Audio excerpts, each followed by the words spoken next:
So welcome to the East Coast Greenway Connecticut State Committee meeting 2021. Thank you all for being here, being on Zoom, being in the video.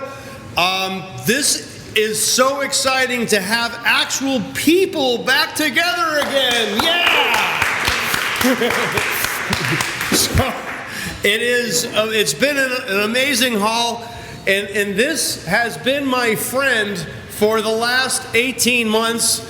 Sue Smith, thank you, because not only was it my mask during COVID, it's got bicycles. It's a conversation starter. You don't know how many conversations I've had because of this mask, but I'm thankful that we are going to get rid of this really soon. And without any further ado, I don't know how really to properly introduce the gentleman next to me, Bruce Donald. He's the Connecticut chair he's the Connecticut East Coast Greenway czar for Connecticut, Rhode Island, and the western part of Massachusetts. He's been doing this. My brother's expression is, when you drink the water, make sure you thank the people that dug the well. And Bill O'Neill is here. Where's Bill? He's the original. He's the digger of that well, my friend.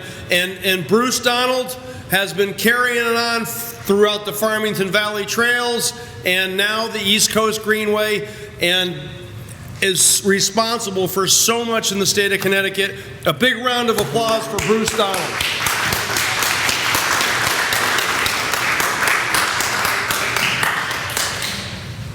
Thank you. All right. How's that? Well, let me see. How do I want to do this?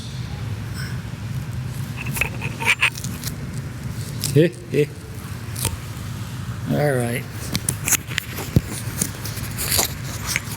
All right. All right. How's that? Good. Good to see you all.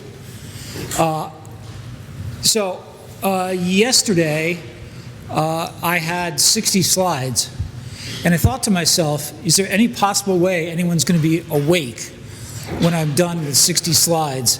And I decided the answer was no, so there's a lot less, but I still hopefully am going to get through a lot of material here. I do want questions as we go, because we'll get so far afield on some of this stuff that you'll forget your question, and I want to make sure that we try to answer things as we go along. So, first order of business, this beautiful place here is owned by Riverfront Recapture, and I want to thank Mike Zaleski and his crew. They have been extraordinarily valuable partners over the years, for actually a long, long time now. And so, thank you, Mike. Much appreciated. He's back there.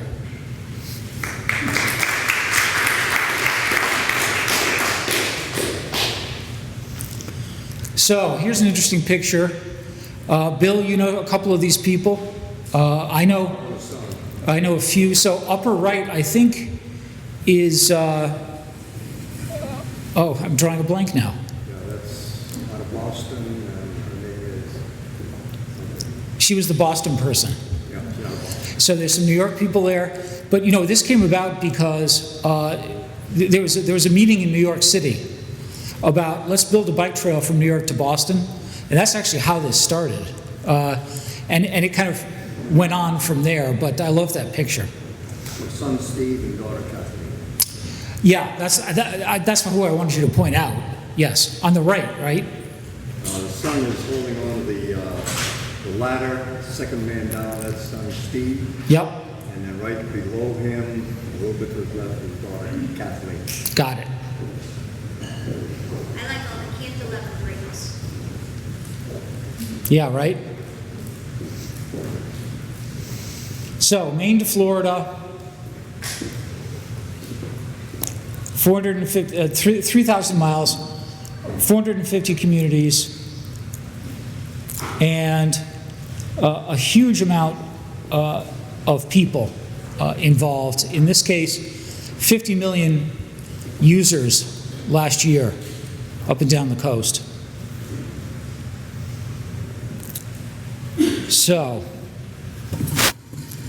I'm going to get over where I can actually read this. There we go. So, obviously, we partner with local, state, and regional agencies and organizations. You all know that.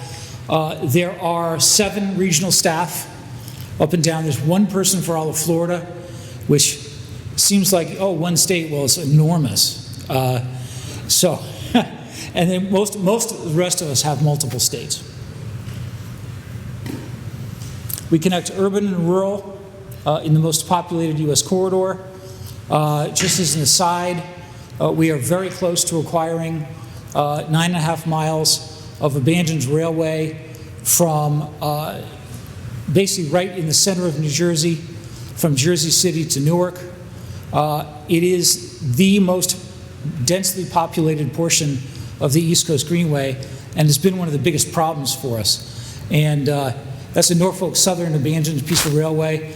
Looks like the Surface Transportation Board is going to give it up maybe in the next couple of weeks. So, pretty cool. More than a trail, these 4 folks are here today. A huge help for the East Coast Greenway organization. Bill is on the right, and Barb and Bev are here. Active Equitable Transportation. This is the Youth Cycling League of Pennsylvania, Philadelphia. And what a great group of kids. It's a gym. It's a free gym. It's the new Village Green. One of my favorite photos, obviously, it's a drone photo of the Farmington River Bridge in Farmington on the Farmington Canal Heritage Trail. It's a tourism attraction. What do you think of that photo? I know it is. I had to put it in. It's a park. And this is the end of Rymacon 2 years ago. And just to give you an idea of what riverfront recapture does, this is right there, right down there. It's infrastructure. Infrastructure in particular that tackles climate change. And we, as an organization focused on policy change in particular, needed to accelerate Greenway construction. That means money, federal money. And there I am wearing my skeptical politician's face with Rosa DeLauro on the right and Jim Himes on the left. Recently, that was just a few weeks ago. Oops. There we are. In Hamden on the Canal Heritage Trail. So you can't really read this, and I'm not going to go into enormous detail, but this is the Delaware River Watershed Report that we did a couple of years ago. VHB and ESI eConsult did it for us. 175 miles of trail down there. 2,460 temporary jobs building it. $840 million in annual tourism benefits. That's $4.8 million a mile in economic impact. $2.2 billion in one-time economic benefits. For every $1 invested, one-time trail construction garners $1.70 a year from sales taxes and health and transportation benefits. And I can go on, but if you get a chance, take a look at that study. It is on our website. And one of the things I wanted to mention was I'm working on, as we get more and more of Greater Hartford done, I would like to do a similar transportation study for Greater Hartford, hopefully in the next couple of years. And we can talk about that too. So, Greenway stimulus. We're calling for $10 billion. We don't know if we're going to get that. To give you an idea, the Rails to Trails Conservancy is asking for $2.5 billion. This is now federally, obviously. Roughly a 10 times return on investment. Would equate to $170,000 dollars. All I can think of is dollars. 170,000 jobs. And we have over 200 supporting organizations on the website. So this This page is also on our website if you'd like to know more about this. We are working very hard at the federal level. Part of this may pass in both sections of the transportation bill, and we will see what actually gets cut. I don't have a clue, so don't ask me. In fact, our main policy people don't have a clue, so it gives you an idea. So, these are numbers, some of these are numbers around here. One of the things we know absolutely for sure about COVID is everyone went crazy because they couldn't go anywhere and do anything. Where do you go? You go to literally the path of least resistance, which is multi-use trails around your house, and that's exactly what people did. And one of the things I'd like to discuss is an opportunity we have to capture a lot of these people that are new users and make them into members, make them into advocates, make them into volunteers, or if nothing else, just keep them as users. Anecdotal evidence and evidence from, you can see there the Connecticut Trail Census, which was originally funded and remains funded with the Connecticut Rec Trails funding, has year-to-date figures for this year that show that, in fact, we did not lose a lot of those people. In fact, we have retained a lot of those people, so that's really positive news. All right, can you see this? I love this slide. This is a guy, a cartoonist in London who does bike ped stuff. So, according to people on the internet, the only thing that makes cycling safer is helmets. Pretty much accurate. According to actual statistics, separated bike lanes, education, speed limits, dedicated traffic-free routes, passing laws, disqualifying repeat offenders, investment in active travel, and getting people off their sofas. And those are just some of the things. And we could probably come up with another 10 here between us.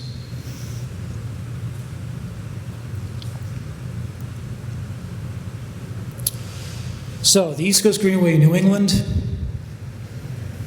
and I just did the two states here. Connecticut's between 51 and 52% complete right now. And I'll go into the projects in just a minute, but funded projects, there's 13 of them, would bring us to 62, between 62 and 63% complete by 2025-26. To give you an idea, the most complete state right now, Rhode Island's next door, is 68% complete.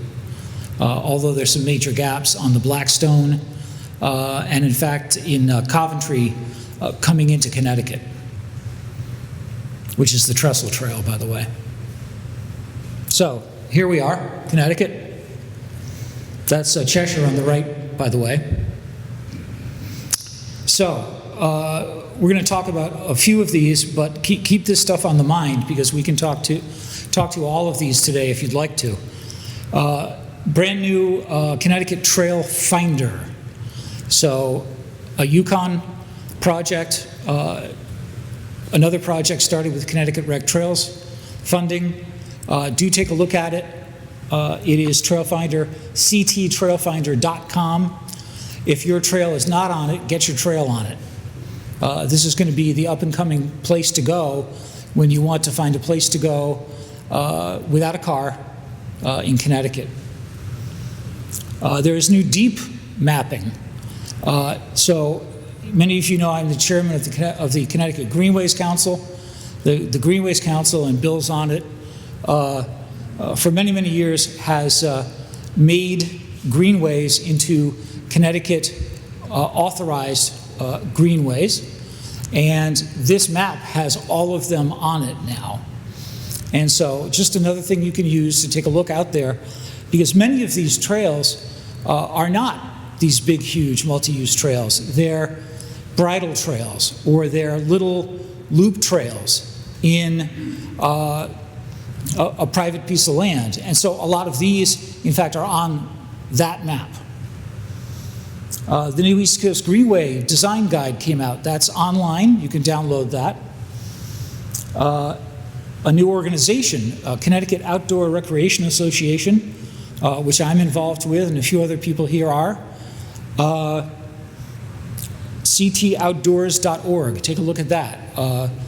We're putting together some legislative stuff for this coming session, and we're figuring out what we want to do in terms of projects going forward. Just got the 501c3 paperwork back for that organization. The Connecticut Rhode Island Greenway Guide, there were some in back. I don't know whether they're gone, but you can get it online. You can also download it electronically as well. And CROG, if you don't know, is doing a gap study. They got a $420,000 grant from DOT to complete the initial, not so much design, but certainly feasibility for the remainder of Bloomfield, Western Hartford, and the gap in East Hartford. So this is huge news. That means that in the next 18 months or so, we'll have a much better understanding of what those projects are going to look like, where they're going to be, and how they're going to be funded potentially too, because suddenly, once we've got that done, we can go looking for design money and start really moving on those projects. And I'll get into that in more detail. And then the Connecticut Loop Trail, we can talk about as well. But just so you understand what it is, essentially it's the upper part of the trail system that we already know. So that's the Farmington Canal Heritage Trail across to the Charter Oak, to the Hot River, and down the Airline Trail south toward Middletown. And then you're getting into areas where there's no trail, but through Middletown, maybe over the Aragoni Bridge, across and coming back onto the Farmington Canal Heritage Trail in Cheshire. So that's what that trail would be. And there's a number of people working on figuring out where that could go and how that could work.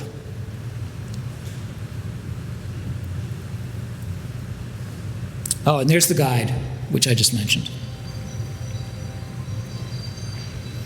All right, hard to see. Well, yeah, it's hard to see. So this year, we completed the Airline Crossings Trail in Pomfret. For those of you who know about that, there's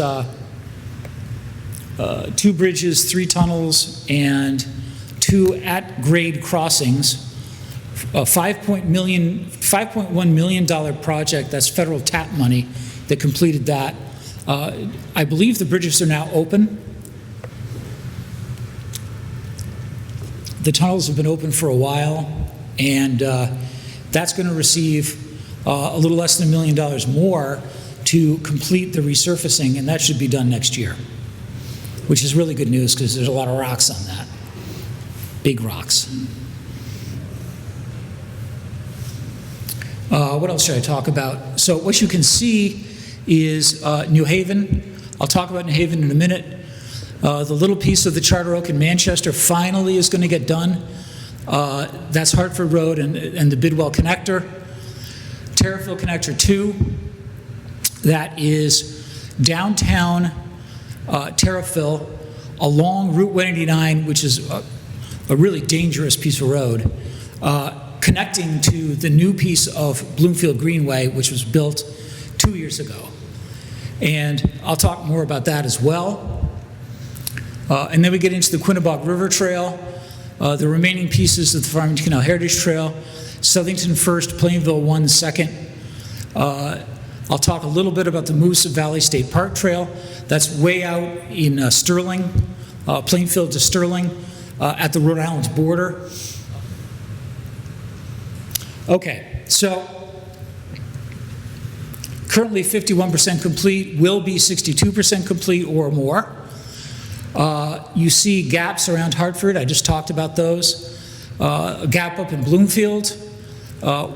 One more gap at the very top there above where you see that line next to Bloomfield, that's Terriffville 3, which is eastern Simsbury. That's still a gap. We don't have a design for that yet.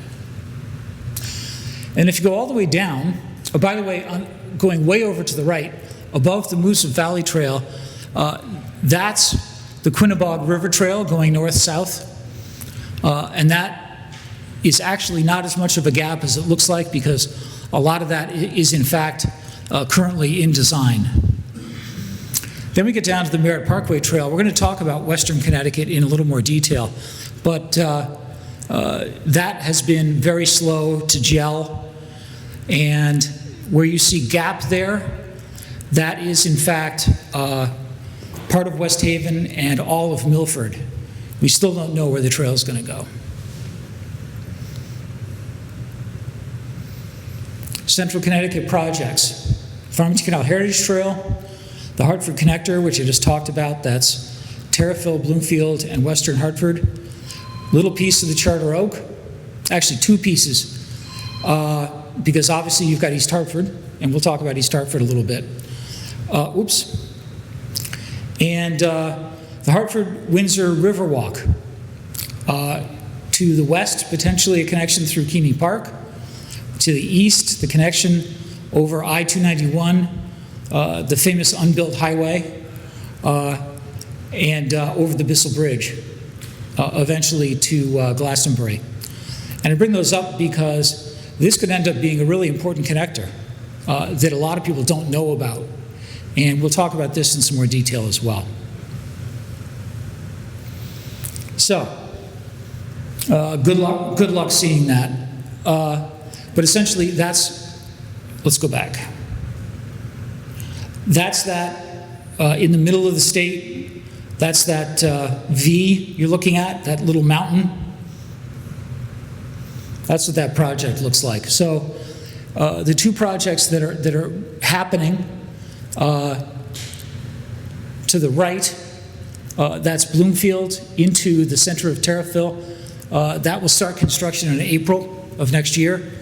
And I just heard, literally just heard, that DOT has given the go-ahead for the Farmington Canal Heritage Trail down Route 315 to Curtis Park for that project to go ahead. Simsbury got the news today. Yep. Early today, right before this meeting. Yep. All good. Yeah. And that was, I understand, 3 years of permitting. just so you know how long it takes to do this stuff. And that's Terriffville 1. So like I said, this is going to be built next year. And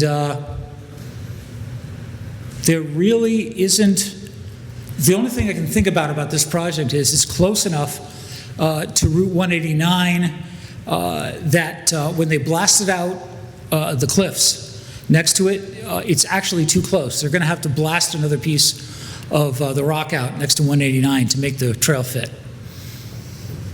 So here we are.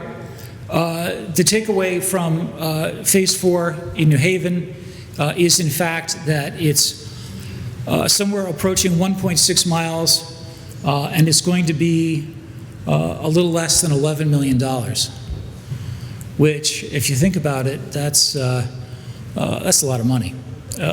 So it's part of it's underground, but it is all in its first steps from Yale down. It's predominantly the old railroad corridor, and then of course the railroad corridor is gone for a piece. We'll be going on streets, separated facilities on streets, down to Water Street, where there's two connections. There's the old Vision Trail connection, and there's the relatively new cycle track connection, both of which we'll be able to use. But the East Coast Greenway itself will be signed on the newer cycle track piece of trail. One of the things that wasn't in the original design, which I always thought was bizarre, because part of what we're trying to do in a very big way, and have been trying to do for many years, is this issue of multimodal connectivity, of actually getting people walking and biking to the train, to the buses, to all the other things where you don't have to actually drive your car. Southington. This finally looks like it's going to go to bid, delayed for 2 years. And a lot of that was there's a bridge that has to be built over, I think it's over the Quinnipiac, if I'm not mistaken. 2.4 miles, roughly 1.8 million, almost all of that is the bridge. And we'll go to bid shortly, I understand, for completion, hopefully late next year. That is, by the way, the Farmington Canal Heritage Trail, just so you know. So again, another map you can't see very well, unfortunately, but by the way, these slides will be available to all of you, so you can actually take a look at some of the verbiage. But Plainville 1 is about 80% design right now. They did some test borings. There will be from Town Line Road, which is literally on the town line, Southington to Plainville, there will be a piece of boardwalk getting to the original historic towpath for the canal itself. And the remainder of the trail, a mile north to the park, will be physically on the towpath of the original canal. So that's a first for us. And looking like it's going to happen. They've moved forward substantially on the design. I don't know exactly when next year it will go to bid, probably later in the year for a start of construction in 23. Yeah.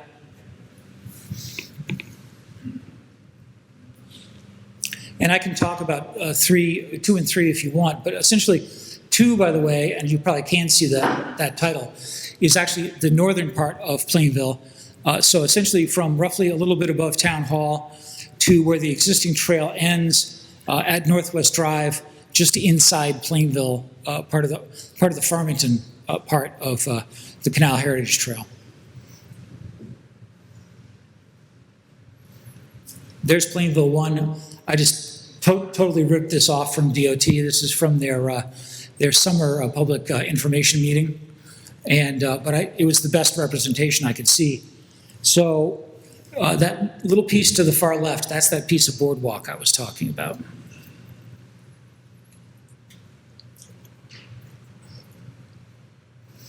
And then there's a couple of spots. Any of you are interested in geology, there are 2 mapped in red bridges that would have not been there originally, but they broke through the 1840s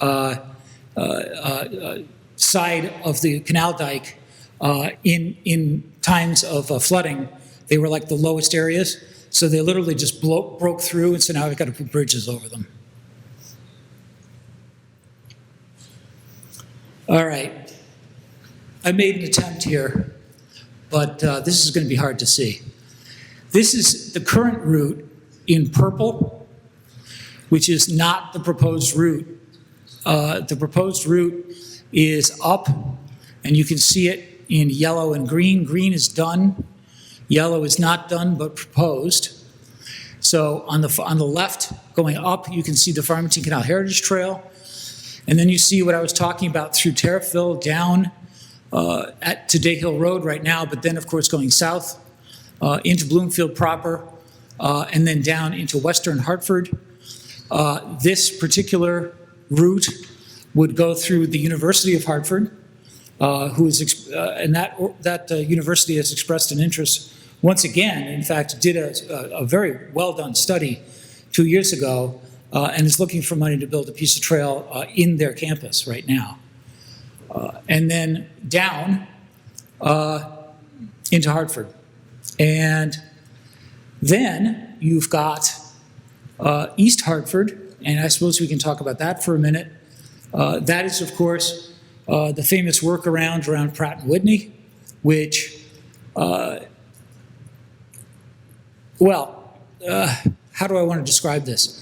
It was designed and funded, and then Pratt & Whitney decided, let's build a new technology building right on top of where we're going to put the trail. So that's exactly what they did. The DOT funding went away, and to this day, and that's coming up on 9 years ago now, to this day, we still don't have a design in East Hartford. But hopefully, given the CROG funding for this new gap study project, we will have the start of that in the next year and a half or so. And then going north, I was talking about Riverfront Recapture's Riverfront North Trail, the corresponding new park, and the connections to 291 over the river, to the east and to the west. If you can see that yellow line going through that wooded area, well, that is a proposed Keeney Park Trail going up into Bloomfield. That's a possibility. Now, currently, that yellow line through Keeney Park is literally just a yellow line. That's it. That's the mapping right there. So it's really early days for that. But I wanted to show you that there's the opportunity for that connectivity, because it has always been thought that the East Coast Greenway would go all the way through Hartford, all the way through Western Hartford, and then jog north up into Bloomfield. By the way, whether it went on the Griffin line, which is still being used, so it would be rail with trail, or not, some other route. But I did want to show you that what's happening right now is there's the real possibility of another route to Bloomfield. So Eastern Connecticut, the Airline State Park Trail in Pomfret, I will talk a little bit more about that. 5.1 million. The Quinnebog River Trail in Killingly, 5 and 6, 1.25 miles. Really, probably 2 years from now is my guess on that. Gloria Avenue past the pond outfall into Plainfield. That is in design. Talked about the Moosup Valley Trail, the Hot River State Park Trail in Columbia, I did not talk about. That's a little less than a mile, $4 million. It's some of the last of the Let's Go Connecticut money that Jim Redeker was so instrumental in getting pushed. That's an issue. That's the Willimantic River Rail Bridge. SHPO decided they liked it at the last minute, and so they ground everything to a halt while we took photos of it. And then the Airline State Park Trail North, the last piece, in fact, of the East Coast Greenway. There's other pieces. There's a piece in Thompson. But I bring this up because this is about a mile, and it extends from the railroad ramp, which currently you've got to kind of crawl down at River Road into Putnam Center. And that is being designed right now as we speak by Weston and Sampson. And then you're resurfacing the Goodwin State Forest Park, 2 miles of I hope so. It's on the list. But whenever I say that, for some reason, it doesn't happen. But I'm hoping. So Eastern Connecticut, again, a lovely map, but it's hard to see. But this is all of those projects I was essentially just talking about. At the far right, going into Willimantic, is where that bridge I was just talking about is. See those little dots down at the bottom? That's where that is. And here's what we're going to make into East Coast Greenway this year. This is the 3.4 miles of Pomfret into, in fact, just into Putnam. 3 tunnels, 2 bridges, 2 at-grade crossings, and I talked about it before. To be resurfaced, to be completely resurfaced sometime in the middle of next year.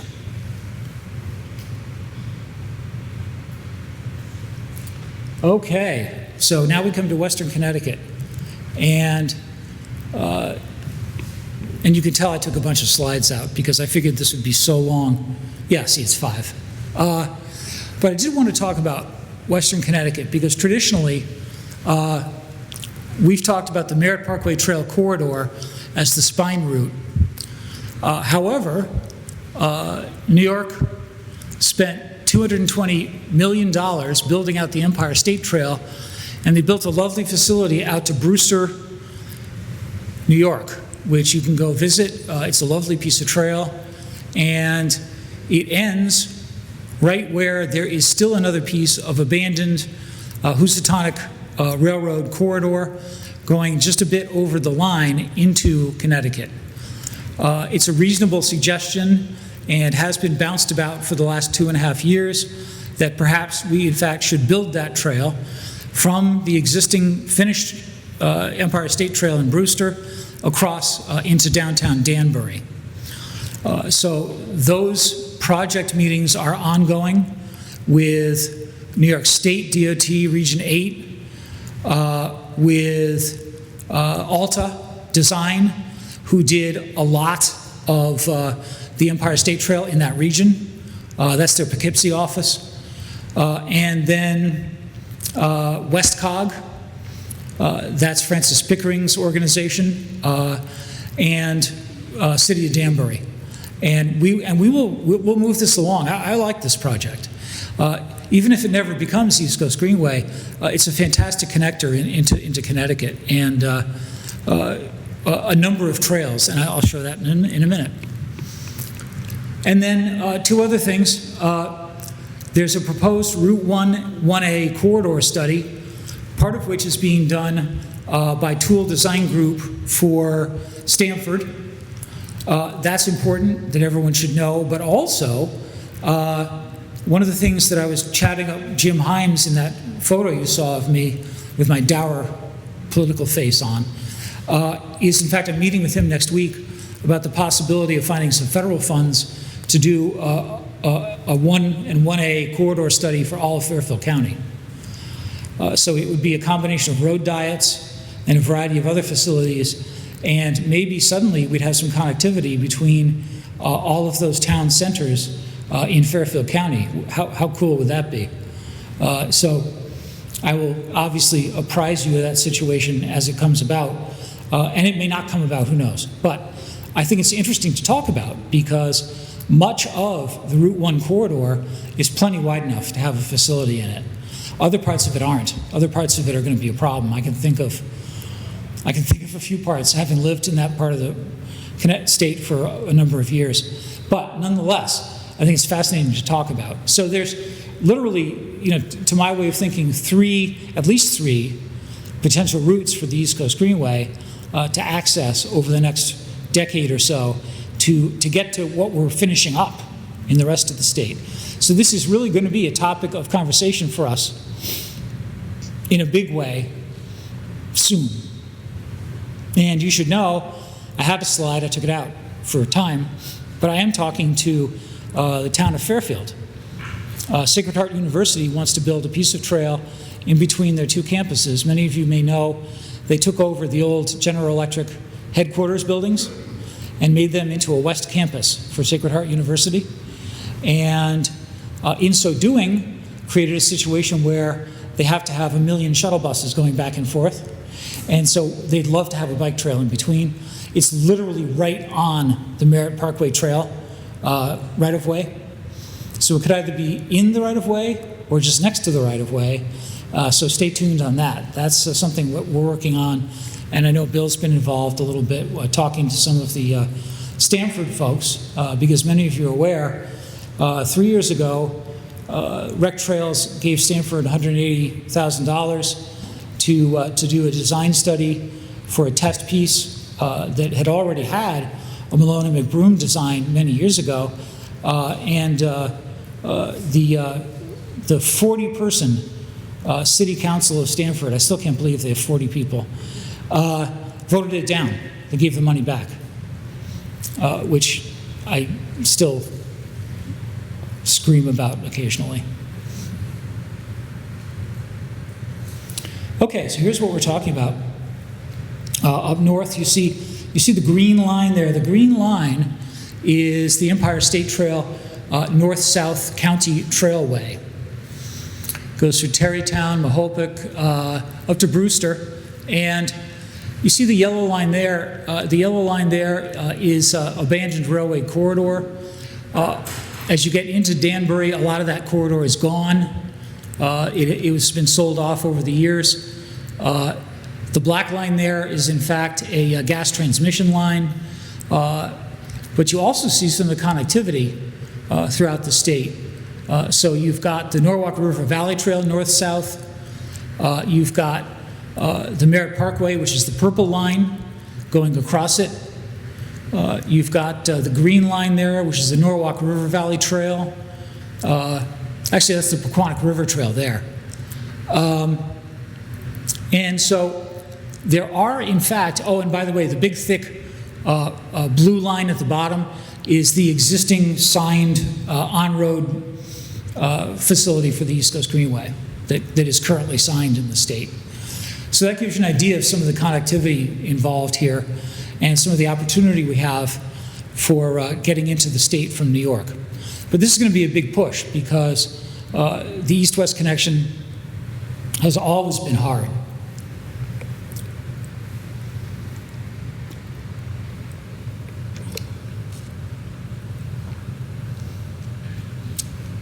All right, so for those of you who haven't met him, obviously Steve's on the left.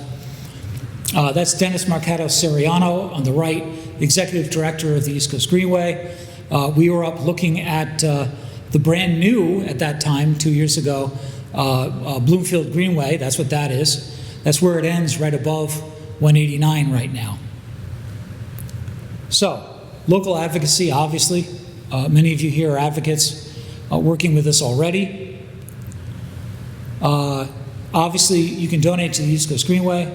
I think it's fantastic if you do, but I would just equally love to have your volunteer time and your voice in this state, which I think is critical to getting bike ped projects done. Ride the State was a huge success this year. 107 riders. Did I write it? Yes.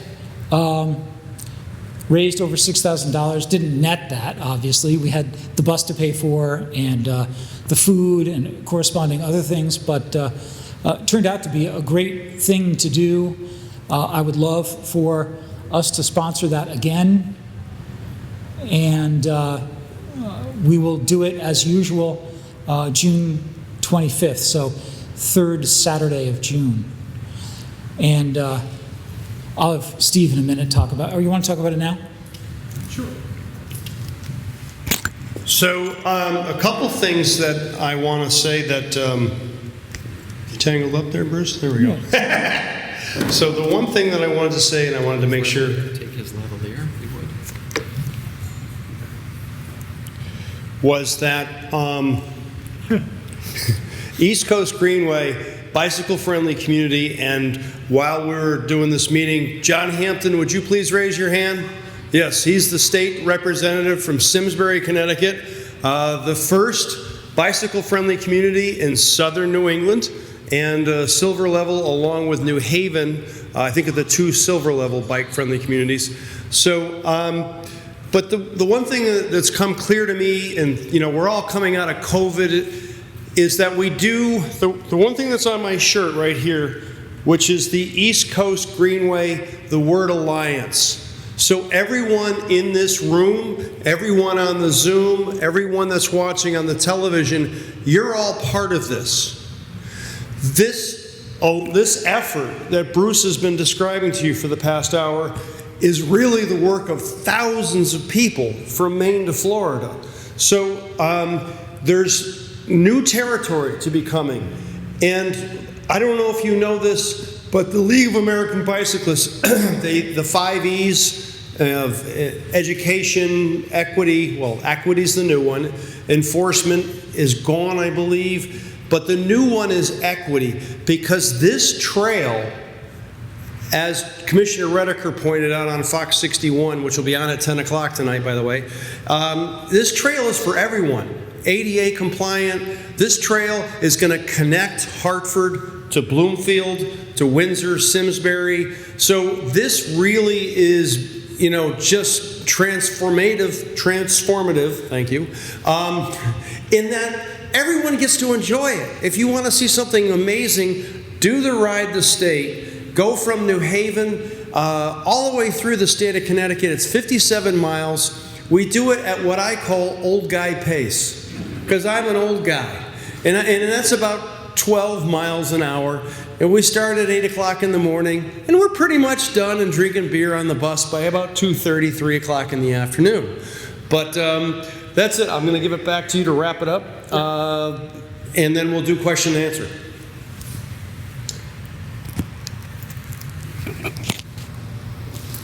Okay. I promise. Not much more, I promise.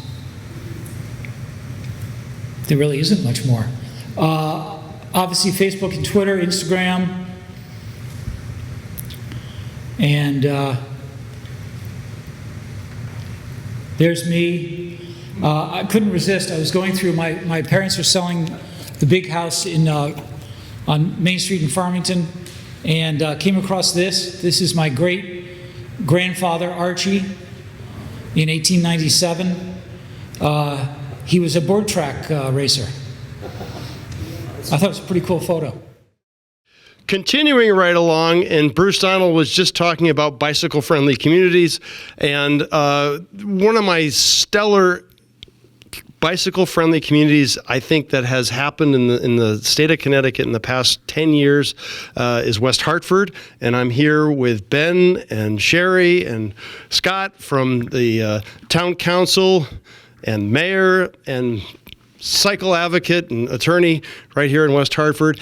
So, Shari, West Hartford has done such a great job, and we have to do a shout out to Mary Ellen Thibodeau right now. Absolutely. She was an amazing person, and you have so many amazing people right here in West Hartford.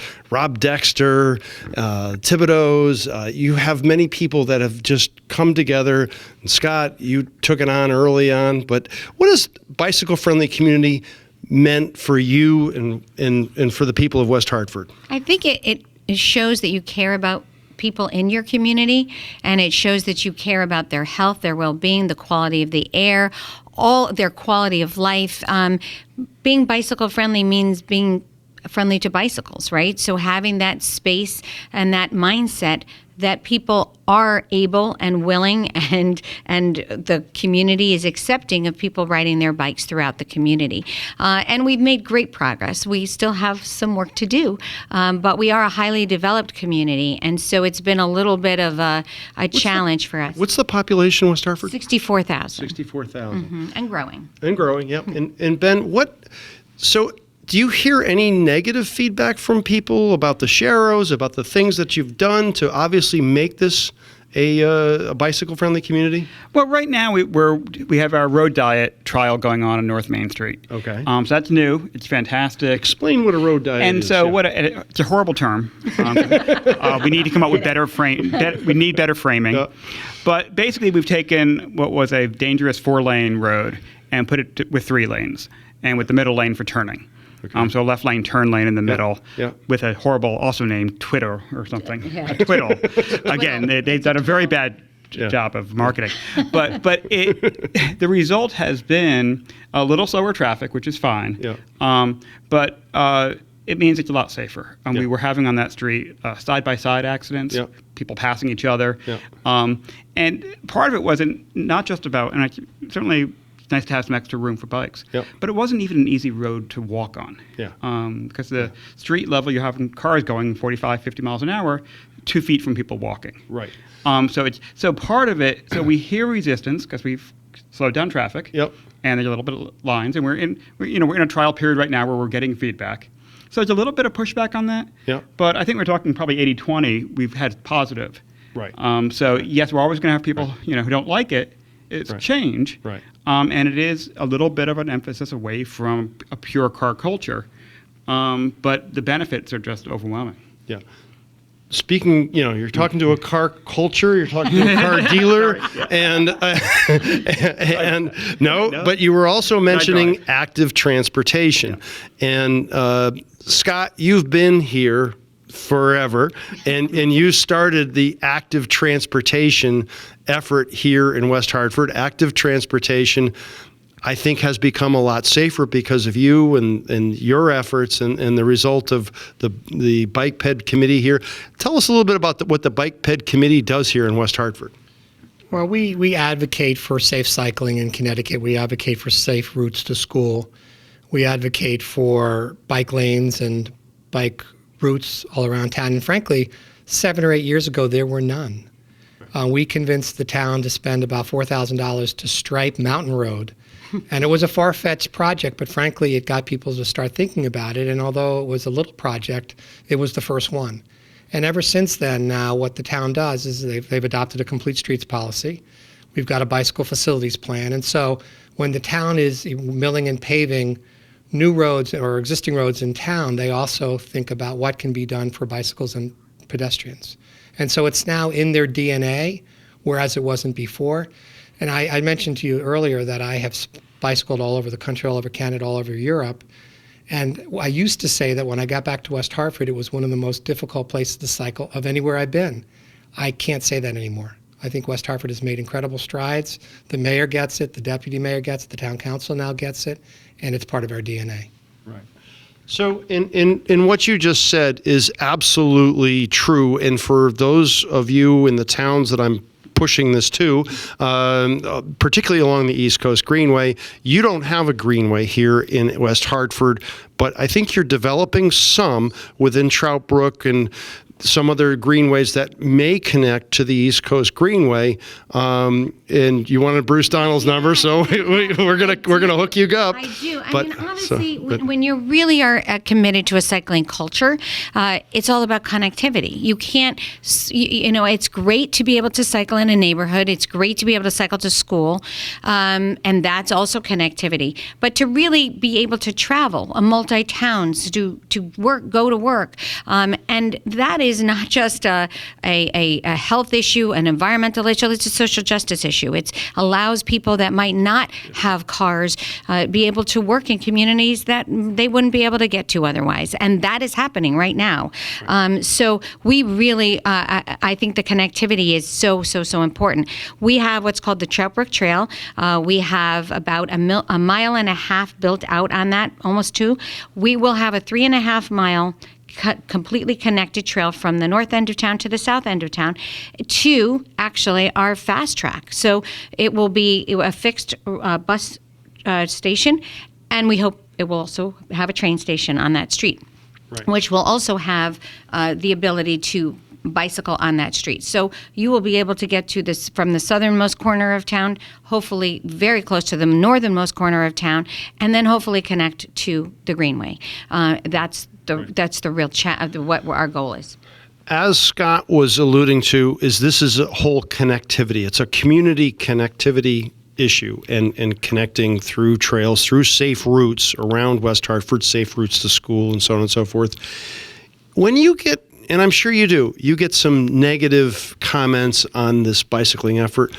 What do you say to those people, or what do you say? What's your kind of common answer to the people that why is the town spending this money on these little figures on the roads? What's your? Well, I mean, frankly, we've gotten more push the other way on why are we only putting figures on the roads and not protected bike lanes. Mm-hmm. So really, I mean, the more pressure has been the reverse. Really? Yeah, absolutely. Yeah. And we hear more from that. Now, again, we do hear some of the critique you're talking about, but not that much. Really. Okay. And listen, the response is that we're trying to we serve everybody, and there are people. Again, it's not. I think it helps not to emphasize just bikes. It's also pedestrians. Yeah. And everybody likes pedestrians. Everybody walks. Yeah. And when those exact same things that make it safer for the bikes are also making it safer for pedestrians as well. Okay. And so I think that's a lot of the response to those those complaints. So when I was coming in here and your public relations director was saying that we are silver, and they were talking about sustainable CT, and so there is your bronze right now for bicycle-friendly community. What will be the steps that we need to go in terms of getting silver for West Hartford for bike-friendly community? We've talked about that often. We did apply, and we didn't get it the last time we applied. Yeah. But we really believe that it's the education component that we need to satisfy in order to get silver status, whether it's safe routes to school or implementing a bicycle curriculum in the 4th grade elementary schools. Yep. I think that's what's keeping us from getting it. We're hoping that someday we'll be able to move forward on that basis. Okay, super. So, Shari, you mentioned to me that you like going out to the trails in the Farmington Valley and so on and so forth. And tell me a little bit about your experience in terms of why you like to do that, you and your husband, I guess, and what you see.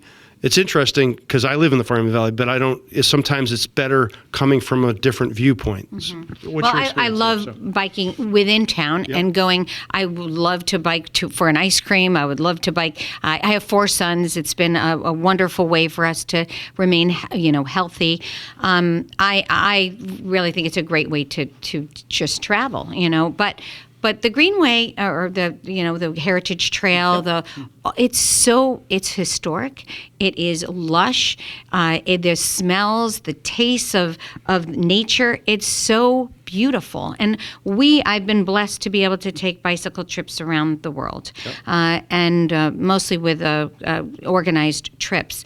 And I don't know of a prettier trail than what we have in really truly our own backyard, because this is our backyard too. And it's a regional draw. It really is.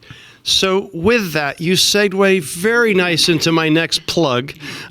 So I hope that you can all join us next June, the 3rd week of June, the 3rd Saturday of June, the weekend after Father's Day, for Ride the State. We start in New Haven at Yale University, actually the New Haven Green, at the Pierre Lallemant Monument. And Pierre Lallemant was the first patented bicycle in the United States. So that was right here in Connecticut. So we in honor of Pierre, we start right there and we ride to Southwick, Massachusetts. Yes. It takes us about 7.5 hours, and I call it old guy pace. I'm the old guy.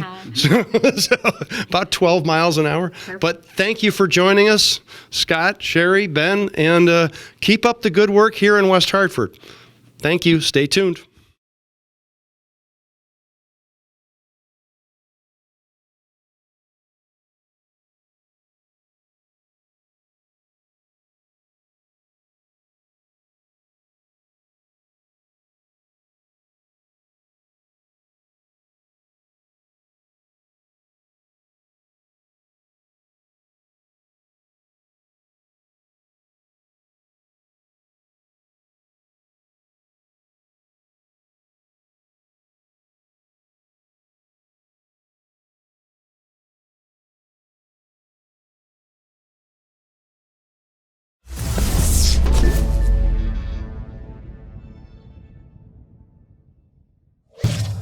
Funding for Simsbury Community Television is provided in part by contributions from viewers like you. Thank you.